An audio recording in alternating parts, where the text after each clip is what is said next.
So I've been meaning to record one of these video blogs for quite a while now.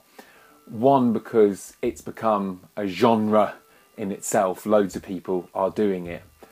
Two, I just want to see whether this is an efficient way to get across ideas. And three, there's probably a bit of narcissism. So the topic has to be free expression.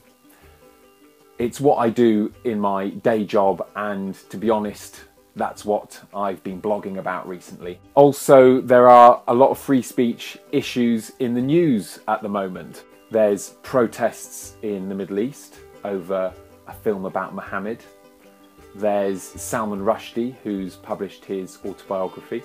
There's the magazine, who published photos of Kate Middleton. And there's probably a few other things as well. Oh yeah, there's also the libel reform campaign, which I'm working on. But it is the protests in the Middle East that I've been thinking about a lot this week, because I found the whole debate around that issue really unsatisfactory. We didn't get past the initial question over whether publishing certain offensive images should be legal or not. And for someone who works in free expression, that's already a done deal. There are a few instances I can think of where something should be banned, certainly in the case of offensive and incendiary images like the Innocence of Muslims YouTube. I think the general rule in free expression circles is that unless something is inciting violence, unless you're actually endangering someone in the here and now, you should be allowed to publish what you want, even if it is racist and offensive, and maybe even if it is divisive and promotes hatred between people. That last bit is contentious, but that's not what I want to talk about here.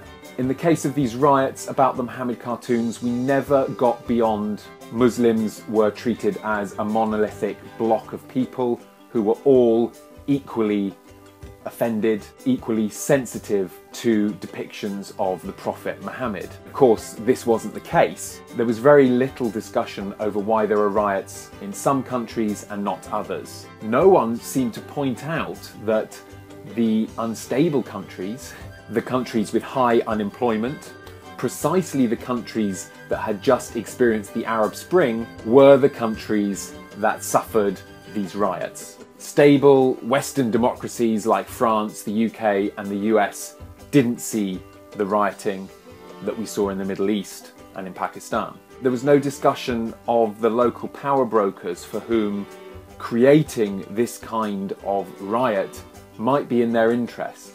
The kind of people who say, I'm more Muslim than you. And if we think of the fatwa against Salman Rushdie in 1989, we notice that the Ayatollah was actually quite unpopular at that point in Iranian political history.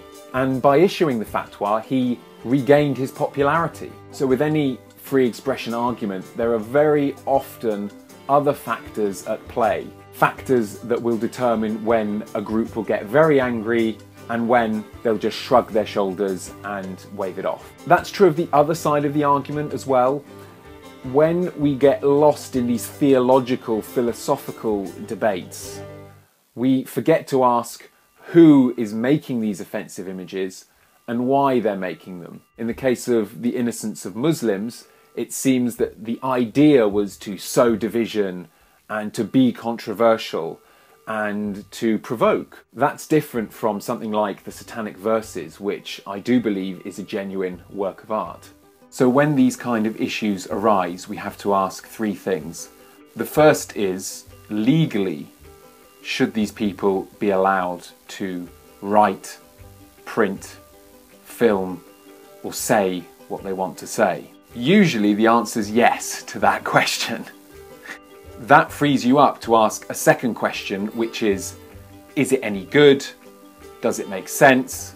And also, is it morally and politically right? There'll be a lot of argument over this second question, but that's okay. And the third question you need to ask is a question about the speaker or the filmmakers or the writer. We need to ask what their motives are. Do they intend to provoke violence and hatred in a cynical manner, or are they being genuine? Sometimes it might be that we disagree strongly with people who are being genuine, and that's something we have to deal with. But once we've asked those questions, we'll know much better how to react to any given book or film or speech act. And in many cases, the appropriate action might just be to ignore it. In the current crisis, I'm not sure anyone really asked those questions. And if they did, they didn't wait for the answer, which is why the reaction to this film was so unpleasant and frustrating.